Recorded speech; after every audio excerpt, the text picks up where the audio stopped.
بسم اللہ الرحمن الرحیم۔ اور ابن باز رحمۃ اللہ علیہ اس لیے اپنے شاگردوں سے کہا کرتے تھے برکت الوقت فی تنظیم، اگر وقت کی برکت لینی ہے تو اس کو منظم کرو۔ کس قدر خوبصورت تنظیم اوقات ہے ان لوگوں کی جن میں باقاعدہ اس کی پابندی کرنے کے لکھا بھی ہوتا ہے۔ اس مبارک مہینے میں کم از کم جو 50 نمازیں فرض ہوئیں، اللہ تعالیٰ نے احسان فرمایا 5 رہ گئی، پڑھتے ہم 5 ہیں، ثواب 50 کا ملتا ہے۔ کم از کم اس مبارک مہینے میں 50 رکھتے تو ہمیں پڑھنی چاہیے۔ آپ سوچ رہے ہوں گے کہ 50 رکھتے کیسے؟ 5 نمازوں کے فرائض انسان 17 ادا کرتا ہے، 2 فجر کے، 4 ظہر کے، 4 عصر کے، 3 مغرب کے اور 4 عشاء کے۔ اور رسول اکرم صلی اللہ علیہ وسلم نے فرمایا ہے من صلی 12 رکعہ فی یوم و لیلہ بنی لہ بیت فی الجنہ، جو 12 رکعتیں پڑھ لیتا ہے دن رات میں، رب تعالیٰ اس کا جنت میں گھر بنوا دیتے ہیں۔ اور وہ 12 رکعتیں کیسے ہیں؟ 4 ظہر سے پہلے، 2 ظہر کے بعد، 2 مغرب کے بعد، 2 عشاء کے بعد اور 2 فجر کی نماز سے پہلے۔ یہ 17 اور 12 یہ 29 رکعتیں بنتی ہیں۔ اور اس مبارک مہینے میں چونکہ قیام اللیل بھی ہوگا اور جس کا تذکرہ ہم تھوڑی دیر کے بعد انشاءاللہ کریں گے، لیکن 8 رکعتوں کی اگر پابندی کر لی جائے تو یہ 29 اور 8 یہ 37 رکعتیں بنتی ہیں، اور 3 وتر پڑھے جائیں تو یہ 40 رکعتیں بنتی ہیں۔ اور کس قدر خوش نصیب ہے وہ انسان کہ آج پریشانی ان لوگوں کو ہوتی ہے جن کو دین کی سمجھ نہیں ہوتی کہ جی دیکھیے بیت اللہ بند ہو گیا، اب کیسے رمضان میں عمرہ کریں گے، کیسے حج ہوگا۔ آپ کے علم میں ہونا چاہیے کہ 1400 سال میں 40 مرتبہ ایسا ہوا کہ حج نہیں ہو سکا۔ ظالموں نے حج نہیں ہونے دیا۔ کیسے نہیں ہونے دیا؟ کہ جب وہ کرامتہ نے بیت اللہ پہ حملہ کیا، وہ تو ہجری اسود بھی اکھاڑ کے لے گئے تھے۔ 22 سال تک لوگ طواف کرتے رہے بغیر ہجری اسود کے، اور اس نے تو 30,000 حاجیوں کو قتل کر کے زمزم کے کنویں میں پھینک دیا تھا۔ اور نعوذ باللہ من ذالک کہتا تھا، کون کہتا ہے من دخلہ کان آمنا، بلاؤ اپنے رب کو، والعیاذ باللہ۔ تو اس لیے لوگوں کی باتوں کے پیچھے نہیں لگنا چاہیے۔ جس کا سچا ایمان ہے اور اس کا علم جو ہے وہ قوت والا ہے، وہ جس جگہ بھی موجود ہے وہاں بھی اجر ضرور لے سکتا ہے۔ رسول اللہ صلی اللہ علیہ وسلم نے فرمایا من صلی الفجر فی جماعہ ثم قعد یذکر اللہ عز وجل حتی تطلع الشمس ثم صلی رکعتین كانت له كأجر حجة وعمرة تامة تامة تامة۔ جب فجر کی نماز پڑھتا ہے جماعت کے ساتھ، پھر اللہ کے ذکر میں مشغول ہوتا ہے، سورج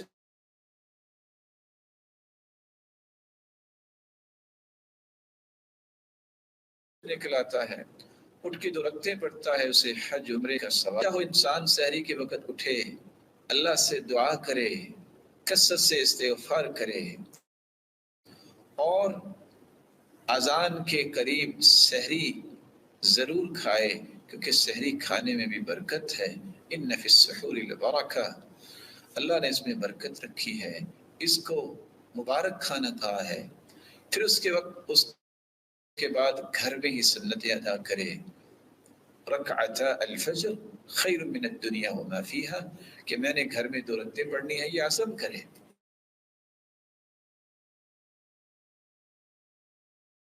اور دنیا میں مشغول ہو جائے، اور عادت بنائے کہ میں نے اشراق پڑھ کے اٹھنا ہے۔ ہاں اگر کوئی جگہ بدلنا چاہتا ہے تو ابن حجر اسقلانی لکھتے ہیں صحیح بخاری کی شرح میں، اللہ کی رحمت وسیع ہے، وہ ذکر میں مشغول رہے تو اجر سے وہ محروم نہیں ہوگا۔ اس کے بعد رسول اکرم صلی اللہ علیہ وسلم نے ایک اور عمل بتایا ہے کہ اگر انسان چاش کے وقت 2 رکعتیں پڑھ لیتا ہے تو 360 جوڑوں کا صدقہ ادا ہو جاتا ہے۔ چاش کا وقت، ضحیٰ کا وقت اور صلاۃ الاوابین کا وقت، یہ تینوں ایک ہی نماز کے نام ہیں۔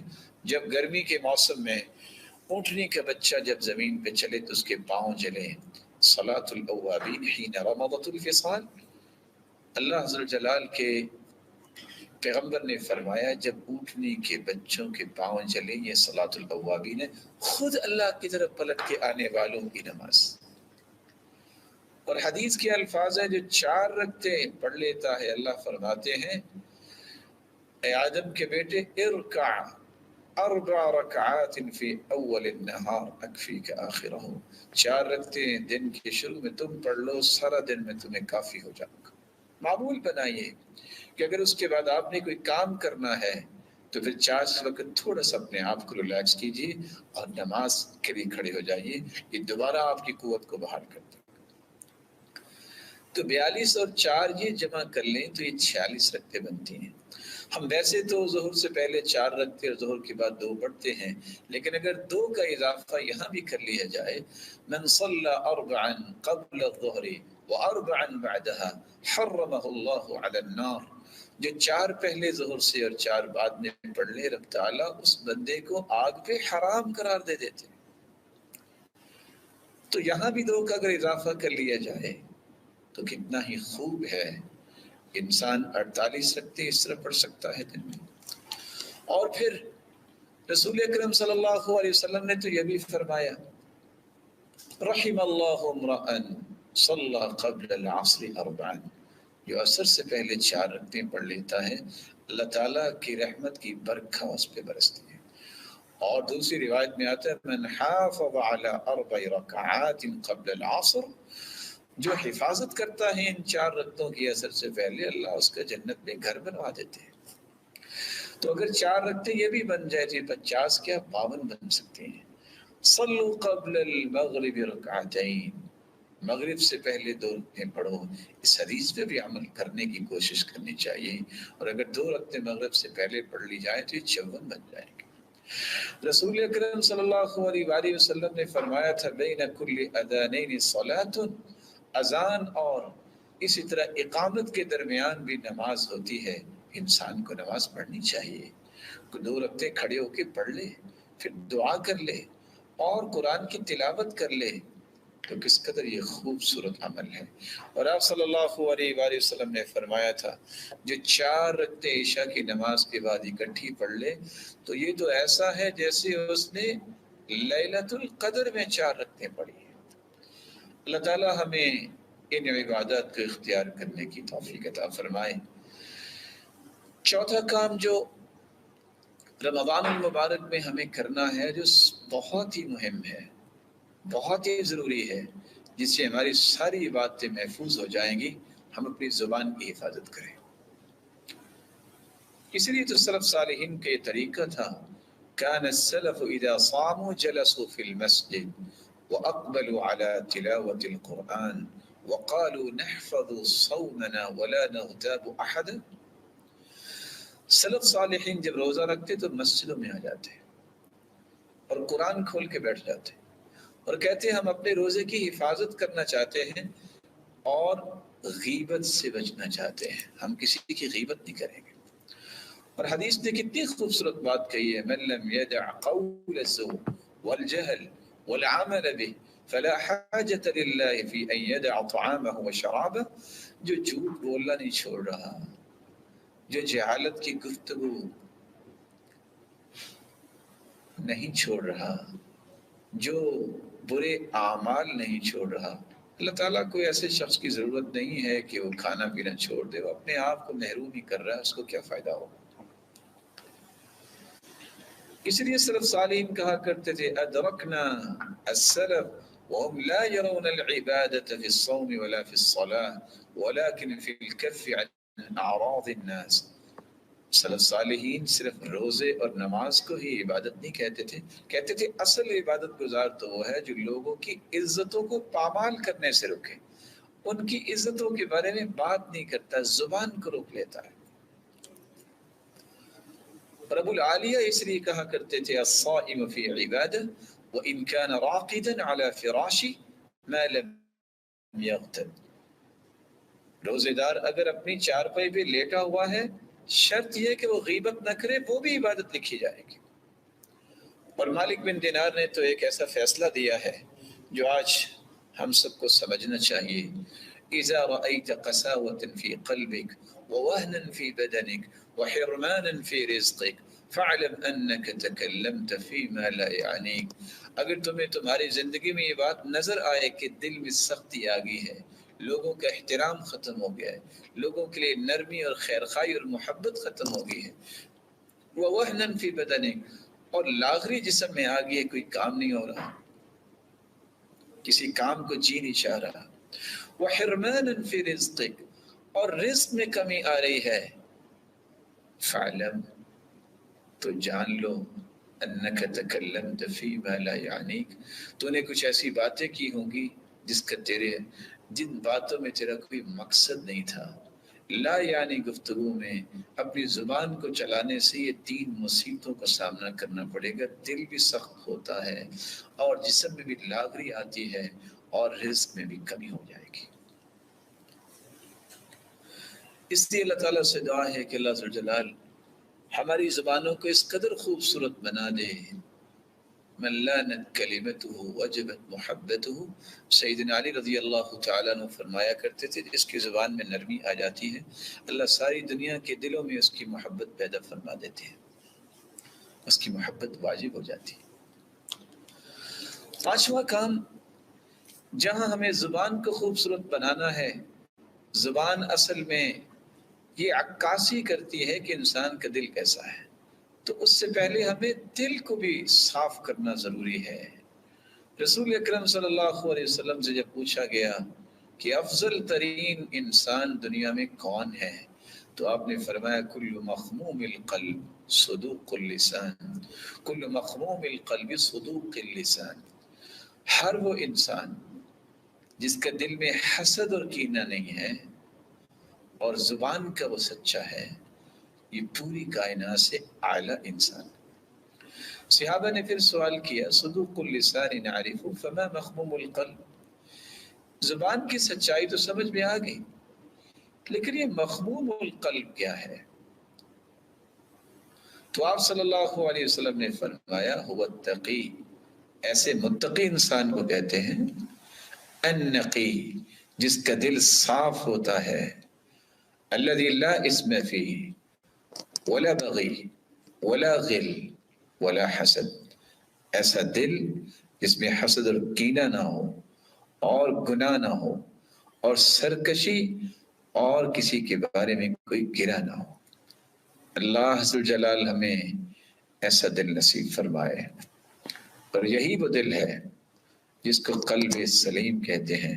یوم لا ينفع مال ولا بنون الا من اتى اللہ بقلب سلیم. یہی وہ دل تھا جو سعد رضی اللہ تعالیٰ عنہ کو 3 انعام دلوا گیا. اللہ کے پیارے پیغمبر نے زمین پہ چلتے انسان سعد رضی اللہ تعالیٰ عنہ کو جنت کی بشارت دے دی. نہ اس کو موت آئی، نہ وہ قبر میں گئے، نہ حشر میں ان کا حساب ہوا. اللہ نے دنیا میں ہی اپنے پیغمبر کے ذریعے اس مبارک انسان کو جنت کی بشارت دلوا دی. اور پھر جب بھی کوئی فوت ہوتا ہے تو ایک دوسرے کو لوگ خبر دیتے ہیں ان کی روح کو قبض کیا گیا، تو اللہ نے جبریل کو بھیج کے اپنے پیغمبر کو خبر دی. اور پھر جب اس کی روح کو لے کے فرشتے گئے، اہتز عرش الرحمن لموت سعد بن معاذ، اللہ کا عرش خوشی سے جھوم اٹھا. اور یہ وہی صحابی ہیں جن کے جنازے کے لیے 70,000 فرشتے آسمانوں سے اترے تھے.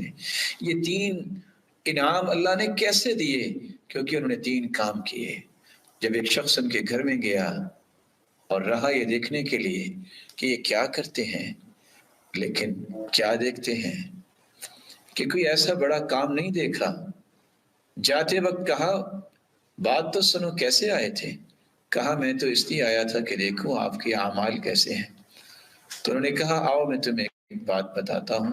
لا اجد فی نفسی لأحد من المسلمین غشا، میرے دل میں کسی مسلمان کے بارے میں دھوکہ نہیں آیا.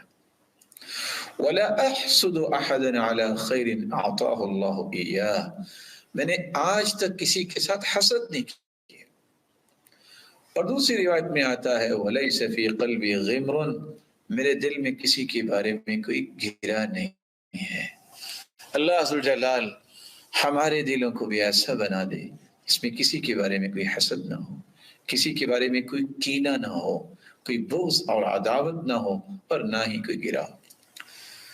فضیل ابن عیاض رحمہ اللہ تعالی فرمایا کرتے تھے لم يدرک من عندنا من ادرک بکثرة الصيام ولا صلاة وإنما أدرك بسخاء الأنفس وسلامة الصدر والنصح للأمة۔ سلف صالحین کو اللہ نے یہ برکتیں کیوں دی جو آج روزے رکھ کے تہجدیں پڑھ کے بھی ہمیں نہیں ملتی؟ کیونکہ وہ دل کے سخی ہوتے، ان کے سینے بہت پیارے ہوتے، دل بہت خوبصورت ہوتے، اور وہ دنیا کے لیے خیر خواہ ہوتے، اور پوری امت کے ساتھ انہیں خیر خواہی کی۔ سفیان بن دینار کہتے ہیں میں نے ابھی بشر سے ایک دن سوال کیا، اچھا یہ تو بتاؤ پہلے لوگ عمل تو تھوڑا کرتے تھے لیکن ان کو اجر بہت ملتا، وجہ کیا ہے؟ تو انہوں نے کہا لیست العبرۃ بکثرۃ صلاتہم ولا صیامہم ولا صدقاتہم، نہ تو انہوں نے زیادہ روزے رکھے نفلی، نہ عبادتیں کی، نہ صدقات دیے، اصل میں بات یہ ہے لسلامت صدورہم، ان کے سینے سلامت تھے ہر قسم کی اس طرح کی آلائشوں سے۔ اس مبارک مہینے میں چھٹا کام جو کرنا ہے وہ قرآن مجید کی تلاوت ہے۔ یہ شہر القرآن ہے، یہ شہر القرآن ہے، یہ قرآن کا مہینہ ہے، اسے قرآن کا مہینہ ہی بنانا چاہیے۔ کس طرح صحابی نے سوال کیا تھا میں قرآن کتنی دیر میں ختم کروں؟ آپ نے فرمایا 40 دنوں میں، پھر 30 دن میں، پھر 25 میں، پھر 20 میں، پھر 15 میں، پھر 10 دن میں، پھر 7 دن میں۔ پھر آپ نے فرمایا اگر تمہاری طاقت ہے تو تم 3 دن میں بھی ختم کر سکتے ہو۔ اقرأ القرآن فی 3 ان استطعت، صحیح الجامع کی روایت ہے 1155، اگر تمہاری ہمت ہے تو 3 دن میں بھی قرآن تم ختم کر سکتے ہو۔ عمر بن قیس کا طریقہ یہ تھا رحمہ اللہ، اذا دخل شعبان، شعبان جب داخل ہوتا اغلق تجارت، وہ اپنی تجارت کو کلوز کر دیتے، وتفرغ لقراءة القرآن، اور قرآن مجید کی تلاوت کے لیے اپنے آپ کو فارغ کر لیتے، اور ساتھ کہا کرتے تھے طوبى لمن اصلح نفسه قبل رمضان، خوش نصیب ہے وہ شخص جو رمضان المبارک سے پہلے پہلے قرآن سے اپنے نفس کی تہذیب کر لیتا ہے، اس کو خوبصورت بنا لیتا ہے۔ اور امام زہری رحمۃ اللہ علیہ کا طریقہ یہ تھا اذا دخل رمضان، جب رمضان شروع ہوتا قال فإنما هو تلاوة القرآن وإطعام الطعام، اس مہینے میں 2 کام ہی ہوں گے، ایک قرآن پڑھنا ہے اور ایک لوگوں کو زیادہ سے زیادہ کھانا کھلانا ہے۔ امام مالک رحمۃ اللہ علیہ کا طریقہ یہ تھا اذا دخل رمضان يفر من قراءة الحديث ومجالسة اہل العلم، کہ وہ رمضان المبارک میں حدیث پڑھنے اور اہل علم کی مجلسوں سے بھی الگ ہو جاتے، وَأَقْبَلَ عَلَى تِلَاوَةِ الْقُرْآنِ مِنَ الْمُصْحَفِ، اور قرآن مجید کھول کے تلاوت کرنے میں اپنے آپ کو لگا لیتے۔ 7واں کام، جس طرح یہ شہر القرآن ہے یہ شہر القیام بھی ہے، رمضان کا قیام سنت کے مطابق کیا جائے۔ من قام رمضان ایمانا واحتسابا غفر له ما تقدم من ذنبه، جو اللہ کی رضا کے لیے، اس کو راضی کرنے کے لیے، اجر و ثواب کے لیے قیام کرتا ہے، اس کی زندگی کے سارے گناہوں کو اللہ معاف کر دیتے ہیں۔ 10 آیتیں بھی اللہ کے سامنے کھڑے ہو کے پڑھ لے، لم یکتب من الغافلین، اللہ غافل سے اس کا نام کاٹ دیتے ہیں۔ ما كان رسول الله صلى الله عليه وسلم يزيد في رمضان ولا في غيره على 11 ركعة، صحیح بخاری اور صحیح مسلم کی روایت ہے، صحیح بخاری میں 1147 اور صحیح مسلم میں 4969، یہ حدیث صحیح مسلم میں 749 حدیث کا نمبر ہے کہ آپ صلی اللہ علیہ وسلم رمضان اور غیر رمضان میں 11 رکعتوں سے زیادہ نہیں پڑھتے تھے۔ اور صحیح الجامع کی روایت کے یہ الفاظ بھی ہیں کان یصلی من اللیل 13 رکعہ، اللہ کے رسول 13 رکعتیں پڑھتے تھے جن میں وتر بھی ہوتا اور فجر کی 2 رکعتیں بھی ہوتی۔ تو قیام اللیل، تراویح کو اور تہجد کو یہ عادت بنانی چاہیے۔ اور آپ صلی اللہ علیہ وآلہ وسلم جو رکھتے دو طریقوں سے پڑھتے تھے۔ ایک طریقہ تو سیدہ عائشہ نے بیان کیا ہے، صحیح بخاری میں 1157 اور صحیح مسلم میں 738۔ رسول اللہ صلی اللہ علیہ وآلہ وسلم کے متعلق فرماتی ہیں، یصلی 4 رکعات، 4 رکعتیں اکٹھی پڑھتے، فلا تسأل عن حسنہن وطولہن، اس قدر خوبصورت اور لمبی ہوتی کہ مت پوچھے۔ ثم یصلی 4، پھر 4 رکعتیں اکٹھی پڑھتے، فلا تسأل عن حسنہن وطولہن، مت پوچھئے کتنی وہ خوبصورت اور لمبی ہوتی۔ ثم یصلی 3، پھر وہ 3 رکعتیں اس کے بعد پڑھتے۔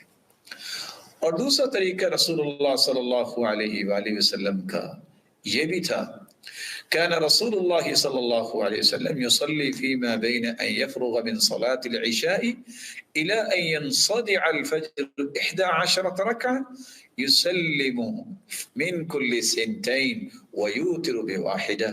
عشاء کی نماز کے بعد 11 رکعتیں پڑھتے، ہر 2 کے بعد سلام پھیرتے اور 1 وتر آخر میں الگ پڑھتے۔ اور یہ سنن ابی داؤد کی روایت ہے۔ رسول اللہ صلی اللہ علیہ وسلم نے امت کے لیے کتنی آسانیاں کی۔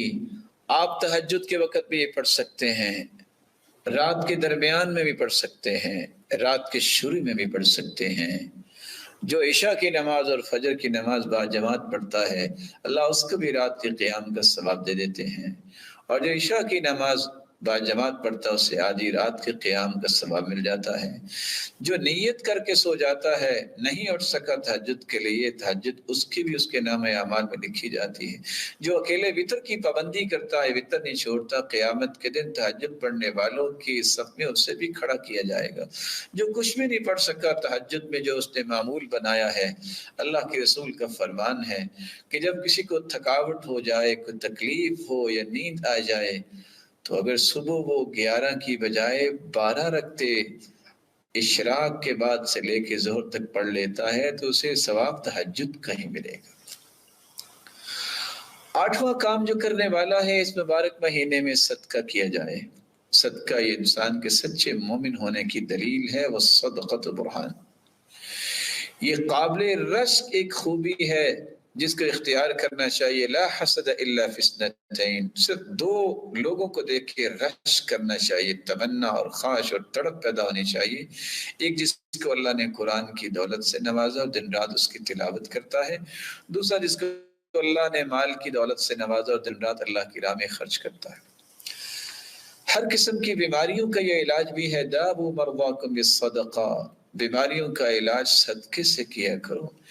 یہ جسمانی بیماریوں کا بھی علاج ہے، قلبی بیماریوں کا بھی علاج ہے۔ کس طرح ایک انسان اپنے سخت دل کی شکایت لے کے آیا تو اللہ کے رسول نے فرمایا، اگر تم سمجھتے ہو کہ تمہارا دل نرم ہونا چاہیے تو فَأَطْعِمِ الْمِسْكِينَ وَامْسَحْ رَأْسَ الْيَتِيمِ، تم مسکینوں کو کھانا کھلایا کرو اور یتیموں کے سر پہ ہاتھ رکھو، یعنی ان کی سرپرستی کرو، ان کی کفالت کرو، دل خوبصورت ہو جائے۔ یہ معاشرتی بیماریوں کو بھی دور کر دیتا ہے، چوری، یہ بخل، یہ زنا، یہ معاشرے کی بیماریاں بن گئی۔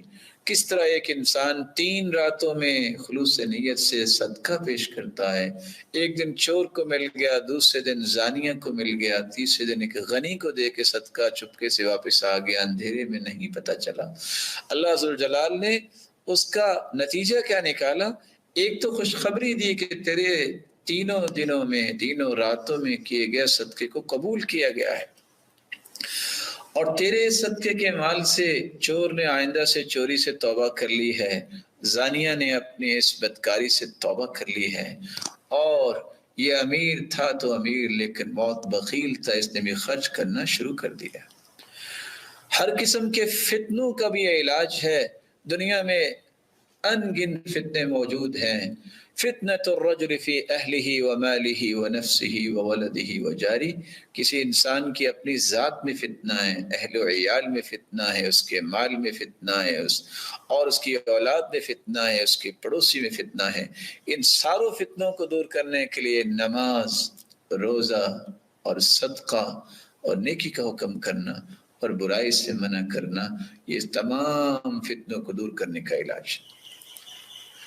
ان الصدقہ لتطفئ الخطیئہ کما تطفئ الماء النار، کما یطفئ الماء النار، پانی ڈالنے سے آگ ختم ہوتی ہے، صدقہ کرنے سے سارے گناہ ختم ہو جاتے ہیں، اور اللہ ذوالجلال کا غصہ بھی ٹھنڈا ہوتا ہے۔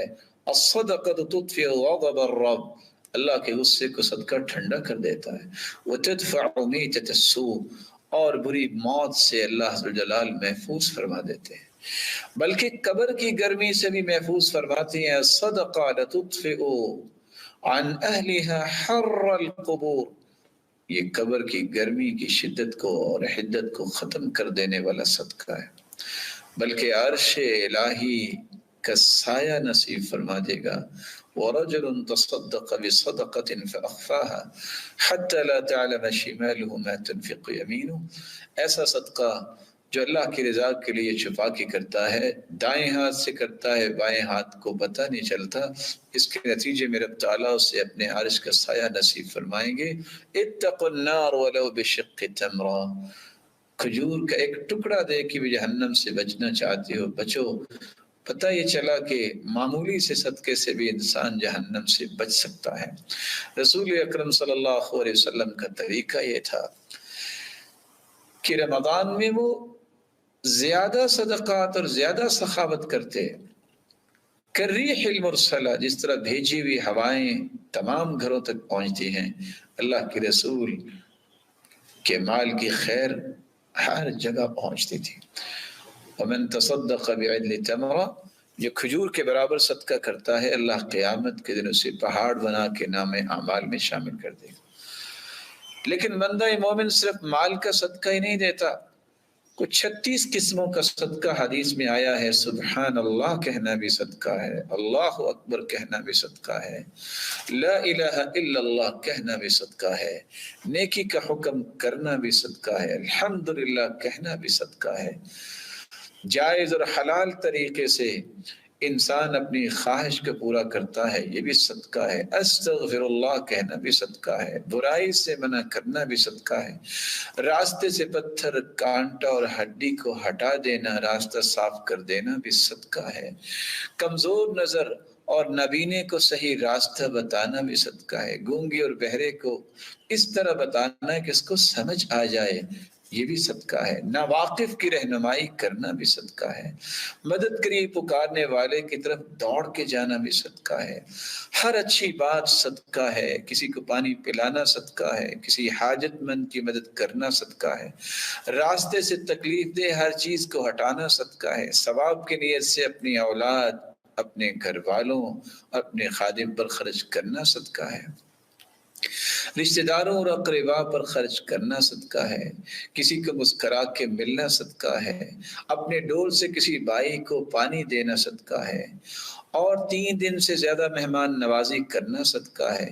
کچھ نہیں ہو سکتا تو اپنے آپ کو محفوظ کر لے، کسی کو نقصان نہ دینا، یہ بھی صدقہ ہے، 2 لوگوں کے درمیان سلوک کروانا صدقہ ہے، کسی کو اپنی سواری کے ساتھ بٹھا لینا، یہ بھی صدقہ ہے، نماز کے لیے پیدل چل کے جانا، ہر قدم صدقہ بن جاتا ہے، اسی طرح روزہ اور حج یہ بھی صدقہ ہے، کسی کو قرض دینا صدقہ ہے، اور کسی مقروض اور تنگ دست کی مدد کرنا صدقہ ہے، تہجد کی نیت سے سونا، نیت کر کے سونا، یہ بھی صدقہ ہے۔ اللہ عز و جلال کے پیغمبر کے صحابی کہتے ہیں، اللہ کے رسول میں بھی صدقہ کرنا چاہتا ہوں، مجھے کوئی گالی دے، مجھے کوئی طعنہ دے، میں اپنی عزت کا صدقہ کرتا ہوں، میں ناراض نہیں ہوں گا، یہ بھی کتنا خوبصورت صدقہ ہے۔ تو ان تمام قسم کے صدقات کو اس مبارک مہینے میں خرچ کیجئے، استعمال کیجئے، اختیار کیجئے۔ 9واں عمل جو اس مبارک مہینے میں ہمیں کرنا چاہیے، خیر خواہی اور ہمدردی کو اپنا شعار بنانا چاہیے۔